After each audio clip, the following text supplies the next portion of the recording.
TV Bihar के special programme दंगल 25 में आपका स्वागत है और मैं आपके साथ वंदना। देखिए, बिहार में कुछ महीनों बाद विधानसभा चुनाव होने वाला है।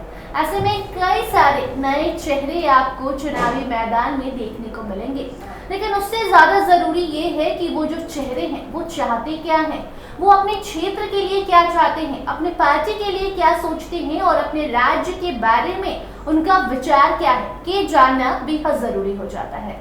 ऐसे में फिलहाल हमारे साथ स्टूडियो में मौजूद है उषा कुमारी। ये आने वाले समय में चुनाव लड़ेंगी, कांग्रेस नेत्री हैं।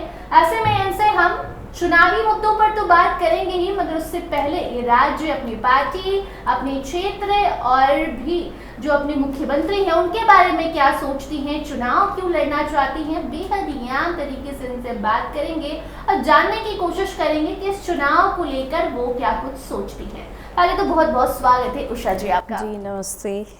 उषा जी, चुनावी मैदान में एक महिला का आना मतलब बहुत चुनौतीपूर्ण होता है। ऐसे में चुनावी साल है, आप कांग्रेस की तरफ से चुनाव लड़ सकती हैं, ऐसी बातें हमने की भी। तो सबसे पहला तो सवाल ये होगा कि जब आप सोच रही हैं चुनाव लड़ने का, तो आखिर चुनाव ही क्यों लड़ना है, मतलब विधायक ही क्यों बनना है उषा जी को?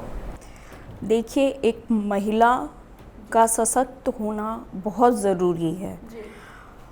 हम अगर छोटे स्तर पे देखें तो एक घर को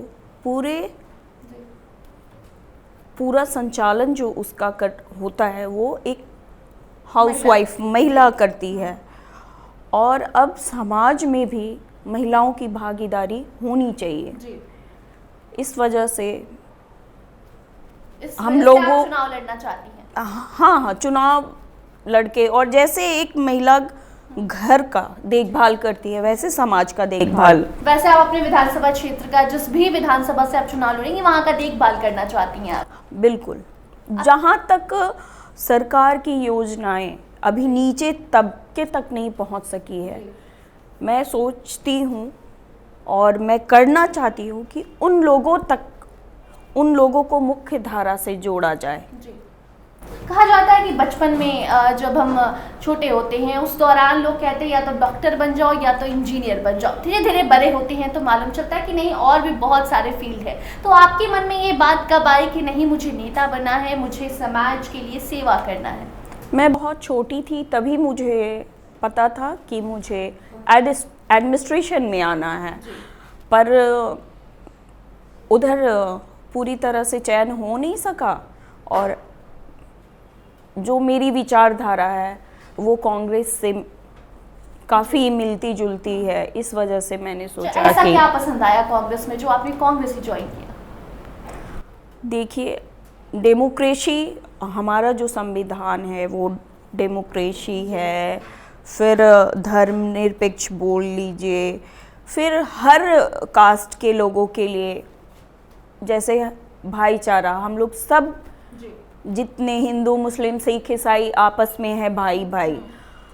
बट अभी जो देश की स्थिति हो रही है वो मैं नहीं चाहती। तो इसका जिम्मेदार आप किसको ठहराती हैं, जो देश में माहौल बना है, हिंदू मुस्लिम की लड़ाई और भी बहुत सारी चीज़ें हो रही हैं?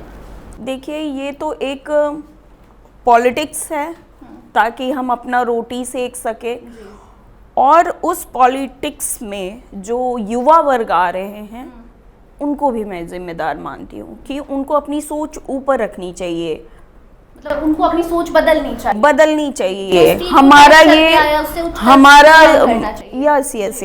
हमारा ये पूरा हिंदुस्तान एक है। ऊपर देख लीजिए उत्तराखंड, नीचे केरल, बीच में मध्य प्रदेश, सब एक है, सब मिलके एक बने हैं भारत। तो अलग हम लोग नहीं, हम लोग सब में एक ही खून है भारतीय। जी, ऐसे में एक सवाल और आपसे पूछना चाहेंगे कि बिहार में चुनाव है, पहलगाम अटैक भी हुआ, ऐसे में इन सब के बीच में अचानक से केंद्र सरकार ने एक अहम बड़ा फैसला लिया है देश भर में जाति जनगणना कराने की। कहा जा रहा है कि राहुल गांधी ने हमेशा से ये मांग उठाई कि हमारी जब भी सरकार बनेगी सबसे पहला काम हम देश भर में जाति जनगणना करवाएंगे। ऐसे में अब केंद्र सरकार ने, नरेंद्र मोदी की सरकार ने जातीय जनगणना कराने की बात कर दी है। तो क्या आपको भी लगता है कि क्या नरेंद्र मोदी ने राहुल गांधी के सामने घुटने टेक लिए? और देखिए, घुटने टेकने का तो नहीं मुझे पता, पर मैं सबसे पहले श्री नरेंद्र मोदी जी को नमन करती हूँ कि उन्होंने इस बात को स्वीकार किया। हाँ, बिल्कुल ये सही है कि हमारे जननायक राहुल गांधी जी के द्वारा ये हमेशा मांग की जा रही थी कि जातीय जनगणना हो, जातीय जनगणना हो, और आज इतना बड़ा फैसला, ये बहुत। आपको लगता है कि देश में जातीय जनगणना होनी चाहिए?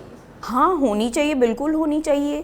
किस कास्ट के कितने परसेंटेज लोग हैं और वो कितने नीचे तबके पे हैं, उन तक इस तरह करके उन तक जानी चाहिए। ऐसे में अब चुनाव पर आते हैं, तो क्या आपको मन है चुनाव लड़ने का?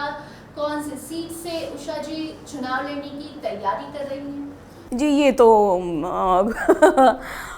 कांग्रेस पार्टी आला कमान सब डिसाइड करेंगे, ये हम नहीं डिसाइड करेंगे। मतलब पार्टी जहाँ से टिकट देगी आप चुनाव लड़ने के लिए तैयार हैं वहाँ से? हाँ, पार्टी अगर चाहे, कि मतलब कहीं से भी टिकट दे देगी। कहा जाता है कि बिहार में कांग्रेस काफी कमजोर है, ऐसा लोग जो कहते हैं, उनकी बातें। देखिए, जब दिन होता है तो रात भी होती है और रात होता है तो सुबह भी होती है। ठीक है, ये हमारे नेता जो हैं राहुल गांधी जी, वो उन्होंने माना कि कुछ गलतियां हुई जिसके कारण ये हुआ, पर अभी इन पिछले कुछ महीनों में आप देखिए तो बहुत अच्छा। कांग्रेस काफी ज्यादा एक्टिव हो गई है। बिल्कुल बिल्कुल। पहले तो राजद की पिछलग्गू कहलाती थी, लेकिन अब ये जो टैग है वो हट गया है। नहीं, हट गया है ये टैग। अच्छे अच्छे लोग कांग्रेस में जुड़ रहे हैं और सब काम करने के लिए आ रहे हैं। आप एक महिला के तौर पर पार्टी में महिलाओं की स्थिति कैसी है? क्योंकि जो पार्टी बाकी पार्टियां हैं उनमें से जब महिलाएं दूसरी पार्टी में जाती है तो बहुत सारे आरोप लगाए जाते हैं, तो क्या आप कांग्रेस में, तो कांग्रेस में महिलाओं को वो सम्मान, वो पद मिलता है जो मिलना चाहिए? मैं जब से जुड़ी हूँ तब से मैं देख रही हूँ कि महिलाओं को बहुत सम्मान है। ठीक है, और लोगों को भी सम्मान है, बराबरी का मिल रहा है, सब कुछ बराबरी का, कोई अंतर नहीं है। ठीक है। बिहार की स्थिति पर भी अगर हम बात करें तो हमारे मुख्यमंत्री नीतीश कुमार है, तो कहते हैं कि महिलाओं के लिए उन्होंने बहुत कुछ किया है, यहाँ तक कि शराबबंदी भी उन्होंने महिलाओं के लिए की ताकि वो सुरक्षित रह सके, उनके पति शराब पीकर ना आए, मारपीट ना करें, महिलाएं खुश भी हैं। असल में आप बिहार की स्थिति और बिहार के मुख्यमंत्री नीतीश कुमार ने महिलाओं के लिए जो कुछ किया है, उस पर आपकी क्या राय है? जी, मुख्यमंत्री जी ने बहुत कुछ किया महिलाओं के लिए, सराहनीय कदम उठाए हैं, लेकिन और भी कदम उठाए जाने चाहिए उनके थ्रू। शराबबंदी तो अच्छा है, बहुत अच्छा है, पर ये सफल नहीं हो पाया है। मतलब आप भी मानते हैं कि शराबबंदी फेल है बिहार में? हाँ, फेल है। पहले तो दुकान पे शराब मिलता था, अभी होम डिलीवरी हो रही है, उससे कहीं ज़्यादा खपत है लोगों को हर जगह। हाँ। और ये पहले आपका एक्साइज डिपार्टमेंट बिहार में है, उसको बंद करके अभी दूसरा डिपार्टमेंट तैयार हो गया है जो अलग अलग राज्य से हैं, जो तस्करी कर रहे हैं शराब की, बड़े आप इस बात को मान रही हैं? बिल्कुल मान रही हूँ, हर कोई जान रहा है। ऐसे में महागठबंधन जो है, जिसमें राजद, कांग्रेस, तमाम अलग अलग जो दल है, वो कह रहे हैं कि हमारी सरकार आएगी 2025 में। क्या आपको लगता है इस बार महागठबंधन की सरकार आ पाएगी? बिल्कुल आएगी। पूरी कोशिश किसको चाहेगी आप अपने दल से, अपने महागठबंधन से? कौन बने मुख्यमंत्री? जी, ये एक आम नेता के तौर पर आप क्या चाहती हैं? ये तो बस ऊपर का है, मैं इसको डिसाइड नहीं कर सकती अभी, उतने में उतना मेरा कद नहीं है। जी, मतलब टिकट तो तय है, टिकट मिलेगा आपको, तो कहाँ से मिलेगा ये तो ऊपर से जब नहीं, ये ऊपर से जो भी आदेश आएगा वो मैं मानूंगी। ठीक है, वो टिकट देंगे तो लड़ूंगी, टिकट नहीं देंगे तो फिर नहीं लड़ूंगी। अगर टिकट देते हैं तो आप अपने क्षेत्र के लोगों के लिए, महिलाओं के लिए, बच्चों के लिए, बुजुर्गों के लिए, हर एक वर्ग के लिए एक आइडिया लेके चल रही होंगी कि आप जब भी विधायक बनेंगी, जहाँ से भी चुनाव लड़ेंगे, लेकिन लड़ेंगी तो बिहार से ही। बिहार की हालत आपको मालूम है, तो जहाँ से भी आप विधायक बनेंगे आने वाले समय में, वहाँ के लिए आप क्या करेंगे?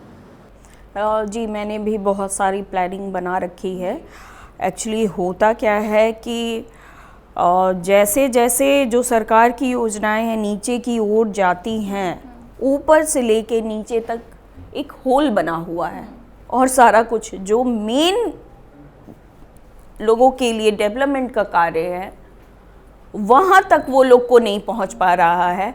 एक्चुअली इंदिरा आवास देखिए या फिर वृद्धा पेंशन देखिए, बहुत सारी ऐसी योजनाएं हैं जो हकदार हैं उनको नहीं मिल रहा। तो मैं ये कोशिश करूँगी कि सबसे पहले बच्चों को स्कूल ले जाऊँ, उनको स्कूल तक पहुँचाऊँ। अभी ठीक है सब है, लेकिन फिर भी हम चाहेंगे एकदम, मैं बिल्कुल मतलब निचले स्तर से, वो ना हो। बिल्कुल बिल्कुल मेरे क्षेत्र में तो बिल्कुल नहीं होगी। अगर मैं विधायक बनूंगी तो बहुत मैं धन्यवाद उषा जी। तो देखिए, आप सुन रहे थे कांग्रेस नेत्री उषा खुरमानी को। आने वाले समय में अगर पार्टी इन्हें टिकट देती है तो ये चुनाव जरूर लड़ेंगी, और ये किस आइडिया के साथ आगे बढ़ रही है ये भी आपने सुना। इन मुद्दों को लेकर आपकी क्या राय है, कमेंट सेक्शन में जरूर बताइए। देखते रहिए स्टार टीवी बिहार।